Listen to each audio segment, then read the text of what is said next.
নমস্কার বন্ধুরা, জয় মা কালী বেঙ্গলি চ্যানেলে আপনাদেরকে আমি স্বাগত জানাচ্ছি।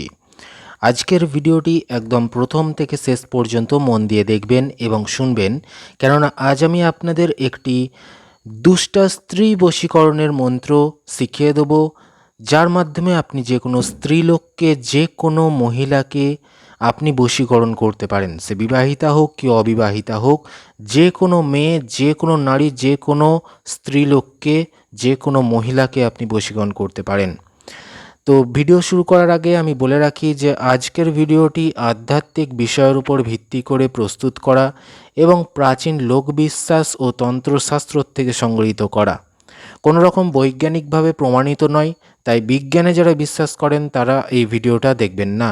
যারা আধ্যাত্মিক বিশ্বাস রয়েছে এবং ঈশ্বর বা ভগবানে বিশ্বাস রয়েছে, তন্ত্রমন্ত্র নিয়ে চর্চা করেন, তারাই কিন্তু ভিডিওটা দেখবেন। শুরু করছি দুষ্টা স্ত্রী বশীকরণের মন্ত্র বা যে কোনো মহিলাকে বশীকরণ কিভাবে করবেন তার একটি প্রচলিত বিদ্যা। যে কোনো ধর্মের পুরুষ মানুষ হলেই আপনি এই ভিডিওটা দেখতে পারেন। হিন্দু মুসলিম যে কোনো ধর্মের আপনি হতে পারেন। তো চলুন দেখিয়ে দিচ্ছি। তো মন্ত্রটা আপনাদের স্ক্রিনে যাচ্ছে, দেখুন।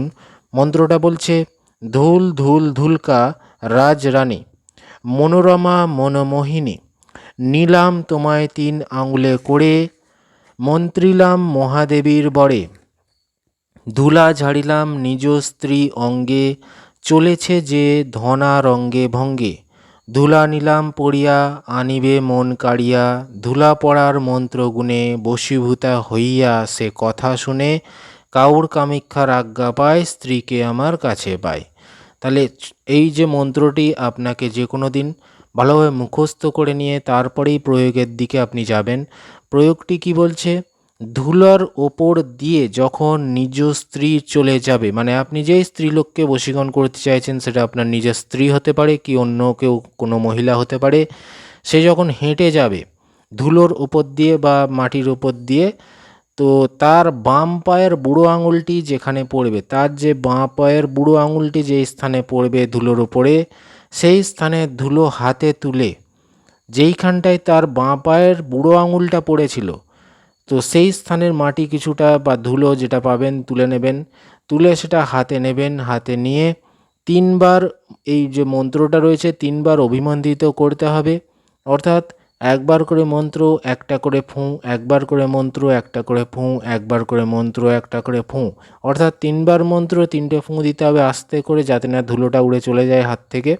তো সেই ধুলোটা এইভাবে অভিমন্ত্রিত করে তারপর একান্ত গোপনে সবার অলক্ষ্যে নিজের স্ত্রীর গায়ে ফেললে তিনি নিশ্চয়ই তার বশ্যতা স্বীকার করবেন। অর্থাৎ ওই যে ধুলোটা একদম গোপনে, সে যেন জানতে পারে সবার অলক্ষ্যে, সেই স্ত্রীলোকটির গায়ে ছুঁড়ে দিতে হবে, তাহলেই সে বশীভূত হবে। অর্থাৎ এর একটি ধুলা পড়া স্ত্রী বশীকরণের মন্ত্র আমি আপনাকে দিলাম।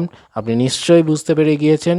তো ভিডিওটি ভালো লাগলে অবশ্যই লাইক দেবেন, চ্যানেলটি সাবস্ক্রাইব করে রাখবেন আরও তন্ত্রমন্ত্র বিদ্যা সম্বন্ধে জানতে চাইলে। আর এই ক্রিয়াটি করতে গেলে 50 জনকে শেয়ার করে করবেন, তবেই অনুমতি পাচ্ছেন। আর অনেক ভিডিও রয়েছে এই চ্যানেলে, ততক্ষণ দেখতে থাকুন। ধন্যবাদ।